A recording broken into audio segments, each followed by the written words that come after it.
Hi students, welcome to online classes of convent children's academy. अपना एक chapter complete हो गया था, दूसरा चैप्टर आज से स्टार्ट होता है जिसका नाम है कंपोनेंट ऑफ फूड, यानी कि भोजन के अवयव, यानी कि फूड में कौन कौन से कंपोनेंट पाए जाते हैं। तो इसका बेसिक आज मैं आपको बताऊंगा। प्रीवियस क्लासेस में यानी कि 5th में 4th में हमने पढ़ चुके हैं कि हम अलग अलग तरीके के बहुत सारे फूड मटेरियल कंज्यूम करते हैं, बहुत सारे भोज्य पदार्थ खाते हैं, जैसे कि बहुत सारे जैसे राइस है, बिरयानी है, चपाती है, दाल बाटी चूरमा है, इडली है, डोसा है। और इनको जो बनाने का तरीका है वो भी अलग अलग है।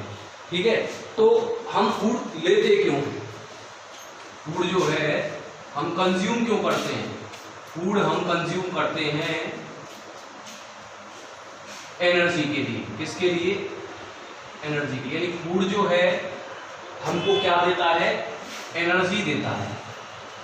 अब आप ये माने कि सोचें, अगर आप 1 दिन या 2 दिन फूड नहीं लें, भोजन अगर कंज्यूम नहीं करें 1-2 दिन, तो क्या होगा? बॉडी में कैसा फील करेंगे आप? तो कभी कभी हम लोग बीमार हो जाते हैं, तब कई बार ऐसा हो जाता है कि हमको फूड हम नहीं लेते हैं 2-3 दिन तक या 1-2 दिन तक, तो हम जो है थका हुआ महसूस करते हैं। हम थका हुआ इतना ज़्यादा महसूस करते हैं कि कई बार तो हम पे स्टेयर्स जो है, सीढ़ियाँ भी नहीं चढ़ी जाती है, चलने फिरने में भी दिक्कतें आ जाती है। क्यों? क्योंकि जब हम फूड नहीं लेते हैं तो जो हमारी बॉडी के अंदर जो एनर्जी है वो धीरे धीरे खत्म होने लगती है। फूड जब लेंगे तो वो एनर्जी रीस्टोर हो जाती है। जैसे अब मैं बात कर रहा हूँ आपसे, आपको पढ़ा रहा हूँ, तो मैंने फूड ले रखा है, यानी मेरी बॉडी के अंदर एनर्जी है, पर ये एनर्जी लिमिटेड होती है। अगर मैं फूड दोबारा नहीं लूँगा तो एनर्जी धीरे धीरे कम होगी। फॉर एग्जाम्पल, जैसे कि कोई बस है या कोई बाइक है आपके पास, उसमें आपने 1 लीटर पेट्रोल डलवाया तो वो उतना ही चलेगी जब तक वो पेट्रोल चलेगा। ऐसे ही आपकी जो एनर्जी है वो खत्म हो जाएगी। तो जरूरी है कि हम फूड दोबारा लें, पर अगर हम फूड नहीं लेंगे तो जो एनर्जी है बॉडी में वो तो धीरे धीरे डिक्लाइन हो जाएगी, खत्म हो जाएगी, और नई एनर्जी आप ले नहीं रहे, फूड आप ले नहीं रहे, तो क्या होगा? बॉडी में एनर्जी नहीं रहेगी, आप टायर्ड फील करेंगे, थका हुआ फील करेंगे। तो फूड क्या है? What is food?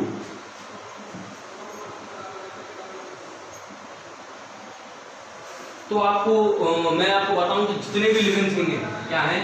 जितने भी लिविंग थिंग्स हैं, यानी सजीव हैं, जीव हैं, चाहे वो स्मॉलेस्ट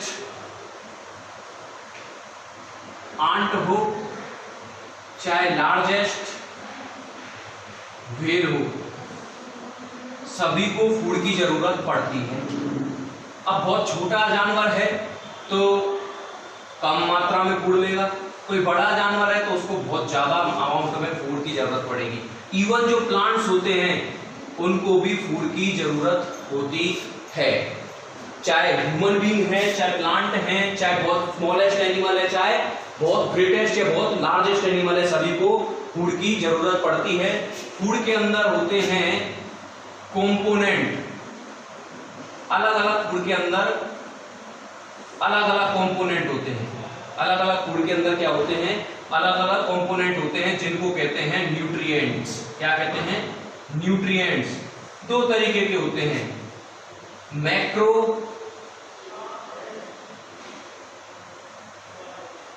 और माइक्रो।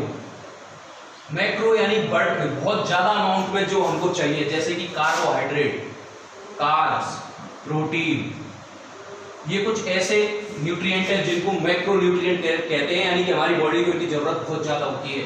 माइक्रो न्यूट्रिएंट जिनकी बॉडी को जरूरत कम पड़े, जैसे विटामिन्स, मिनरल्स, ये माइक्रो न्यूट्रिएंट है। और ह्यूमन बीइंग को ही नहीं, जितने भी लिविंग थिंग है सबको फूड की जरूरत होती है, क्योंकि फूड के अंदर होते हैं अलग अलग फूड के अंदर अलग अलग कंपोनेंट होते हैं, अलग अलग फूड में अलग अलग न्यूट्रिएंट होते हैं। कई फूड ऐसे होते हैं जिनमें मैक्रो न्यूट्रिएंट होते हैं, कई ऐसे फूड आइटम होते हैं जिनमें माइक्रो न्यूट्रिएंट होते हैं। जैसे फ्रूट ले लें, फ्रूट्स जितने भी होते हैं ऑलमोस्ट ज्यादातर फ्रूट्स में माइक्रो न्यूट्रिएंट्स यानी विटामिन और मिनरल्स ही होते हैं। और जैसे चपाती हुआ, राइस हुआ, मिल्क हुआ, पनीर हुआ, मीट हुआ, इनके अंदर मैक्रो यानी बड़े वाले न्यूट्रिएंट्स पाए जाते हैं, कार्बोहाइड्रेट, प्रोटीन, ये न्यूट्रिएंट पाए जाते हैं। और इन सभी न्यूट्रिएंट्स की जरूरत होती है एवरी लिविंग थिंग्स को। ये होता है फूड और फूड में पाए जाने वाले कंपोनेंट यानी न्यूट्रिएंट्स की बात।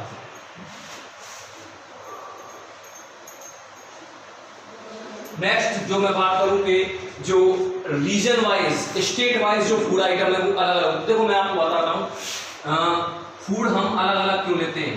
कभी हम राइस प्लस दाल लेंगे, कभी साहब हम दाल रोटी लेंगे, दाल चपाती, कभी चपाती के साथ कोई वेजिटेबल, कोई भी वेजिटेबल, कभी कोई ओकेजन हो तो दाल बाटी चूरमा वगैरह, और एडिशनल तौर पे इनमें हम मिल्क ऐड कर देते हैं रोज की अपनी डाइट में, प्लस फ्रूट्स। क्यों? क्योंकि देखो अगर आप राइस और दाल चावल आपने खाया तो आपको यहां से कार्ब मिल गए, कार्बोहाइड्रेट, यहां से आपको दाल से मिल गया आपको प्रोटीन। दूध कंप्लीट फूड होता है, इसके अंदर सभी प्रकार के न्यूट्रिएंट्स पाए जाते हैं, चाहे कार्बोहाइड्रेट, फैट हो, मिनरल हो, विटामिन हो, चाहे प्रोटीन हो। फ्रूट्स के अंदर आपको मिल गए मिनरल्स एंड विटामिन्स। तो इस तरीके से हम अलग अलग फूड आइटम इसलिए लेते हैं क्योंकि हमारी बॉडी को सभी न्यूट्रिएंट्स की जरूरत है, चाहे वो कार्बोहाइड्रेट हो, चाहे प्रोटीन हो, चाहे फैट हो, चाहे मिनरल हो, चाहे विटामिन हो। और एक फूड आइटम से आप जैसे अगर आप रोजाना क्या ले रहे हैं, रोजाना भाई चावल ही खा रहे हैं, राइस कंज्यूम कर रहे हैं आप, ओनली राइस, तो क्या होगा, राइस से आपको कार्ब्स तो पूरे मिल जाएंगे, कार्बोहाइड्रेट पर जो बचे हुए हैं जैसे प्रोटीन है, फैट है, मिनरल है, विटामिन हैं, राखेल हैं, ये आपको नहीं मिलेंगे। और बॉडी को इन सभी की जरूरत है। अगर आप बहुत लंबे टाइम से प्रोटीन नहीं ले रहे तो आपके बॉडी के अंदर प्रोटीन की कमी हो जाएगी, और प्रोटीन की किसी भी पर्टिकुलर न्यूट्रिएंट की कमी होने की वजह से डिजीज हो जाती है, जिनको कहते हैं डेफिशिएंसी डिजीज, क्वार्ट्ज और मेरास्मस। फैट की अगर फैट लंबे समय तक नहीं ले रहे तो फैट से कोई ना कोई बीमारी होगी। ऐसे ही सभी के साथ सभी हमारी बॉडी में सभी न्यूट्रिएंट्स की जरूरत है, और अगर आप लंबे समय तक किसी एक न्यूट्रिएंट को छोड़ दें या एक न्यूट्रिएंट को नहीं ले रहे हैं तो सीधी बात है बॉडी में उसकी कमी हो जाएगी। या फिर कोई और पर्टिकुलर न्यूट्रिएंट आप बहुत ज्यादा कंज्यूम कर रहे हैं, जैसे आप कार्बोहाइड्रेट और फैट बहुत ज्यादा ले रहे हैं, तो सीधी सी बात है आप ओबेसिटी का शिकार हो जाएंगे, यानी आप मोटे होने लग जाएंगे। तो जरूरी ये है कि हम एक बैलेंस बनाएं अपने न्यूट्रिएंट्स में, यानी सब फूड जो अपनी डाइट जो है उस डाइट में हमारी में बैलेंस या डिफरेंटिएशन होनी चाहिए, जिससे कि हमको अलग अलग न्यूट्रिएंट्स प्रॉपर अमाउंट में हमको मिल पाए। तो इसीलिए क्या है, स्टेट वाइज जो है अगर आप देखेंगे तो जो फूड आइटम है वो अलग अलग होते हैं, अलग अलग स्टेट में अलग अलग फूड आइटम प्रेफरेंस होता है। वो इसलिए भी होता है क्योंकि हर स्टेट में जो फसलें जो होती हैं, क्रॉप जो होती है वो अलग अलग उगाई जाती है। जहाँ जो जिस ज़्यादा मात्रा में उगाया जाता है वहाँ पे उसको ज़्यादा कंज्यूम किया जाता है। जैसे कि अगर हम बात करें कि यूपी की, तो यूपी में अगर आप जाएंगे तो आप ज़्यादातर देखेंगे वहाँ पे जो फूड हैबिट्स होंगी, यानी कि जो भोज्य पदार्थ खाए जाएंगे उनमें आपको ज़्यादातर मिलेगा जैसे चपाती, राइस, पूरी सब्जी, दाल, ऑलमोस्ट ये चीजें मिलेंगी। और ओकेजनली तो वहां का कुछ और होगा जैसे लिट्टी चोखा वगैरह एक्सेट्रा। अगर आप जैसे पंजाब में जाएंगे तो आपको मिलेगा वहां पे ज्यादातर लोग जो है वो पराठे, बहुत मसालेदार सब्जियां जैसे छोले भटूरे और भी बहुत सारे पकवान, ये सारी चीजें वहाँ पे ज़्यादा प्रेफरेंस देते हैं। मीट जो हुआ वहाँ पे ज़्यादा प्रेफरेंस देते हैं। अगर आप राजस्थान जैसे हम रह रहे हैं तो आपको पता है राजस्थान में ज़्यादातर दाल बाटी चूरमा, गट्टे की सब्जी, ग्वार की फली की सब्जी, ये ज़्यादातर खाए जाते हैं, और बाजरे की रोटी, क्योंकि ये ज़्यादा यहाँ पर उगाए भी जाते हैं। अगर आप साउथ की तरफ जाएंगे तो आप देखेंगे उपमा, डोसा, इडली, बड़ा, ये सारी चीज़ें वहाँ पर लोग प्रेफरेंस करते हैं। अगर आप वेस्ट की तरफ जाएंगे तो आपको देखने को मिलेगा रोटी, कढ़ी पकौड़ा, पोहा, खमन, ढोकला, ये सारी चीजें आपको देखने को मिलेगी। केरला साइड अगर आप जाएंगे तो आपको देखने को मिलेगा अपमम, पुट्टू, प्यासम। आंध्र प्रदेश और तेलंगाना साइड में जो ज्यादातर फूड आइटम जो कंज्यूम किए जाते हैं वो है उपमा, राइस, डोसा, सांभर। और अगर उड़ीसा साइड देखेंगे तो उड़ीसा में राइस, फिश। तो बहुत अलग अलग स्टेट में अगर आप जाएंगे तो वहाँ पे जो फूड आइटम्स हैं जो कंज्यूम किए जाते हैं वो अलग अलग ही देखने को मिलेंगे। सिमिलरिटी बहुत कम पाई जाएगी। जो आसपास के स्टेट है वहाँ आपको सिमिलरिटी देखी जा सकती है, जैसे कि राजस्थान, यूपी है, यहाँ सिमिलरिटी मिल जाएगी। हरियाणा पंजाब है वहाँ सिमिलरिटी मिल जाएगी, क्योंकि वहाँ का जो क्लाइमेट है वो एक जैसा होता है। तो ये बात है, ये इसका मैं एक स्क्रीनशॉट डाल दूंगा, आप एक बार पढ़ के देख लें इसको। मैं क्या बताऊँ आपको, नेक्स्ट और लास्ट जो बात है आज की कि बेनिफिट्स क्या हैं फूड्स के, क्या benefits of food.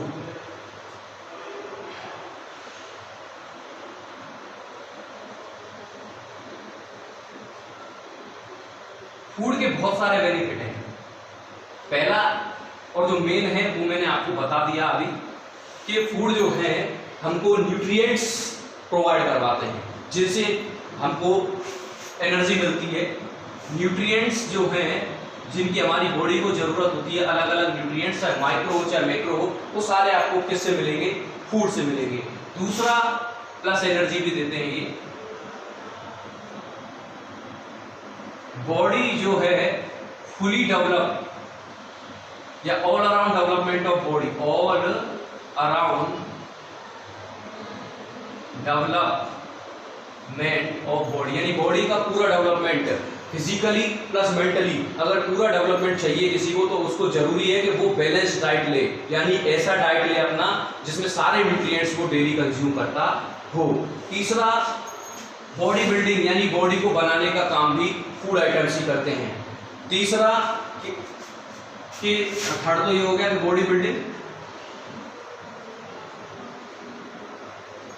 Fourth disease free, यानी बॉडी डिजीज फ्री रहेगी अगर आप कंप्लीट फूड या बैलेंस डाइट लेंगे तो पूरी तरह से डेवलप होंगे। ये बहुत सारी चीजें हैं जो फूड की वजह से हमको मिलती है, यानी फूड के जो है बहुत सारे बेनिफिट है हमारी बॉडी के लिए।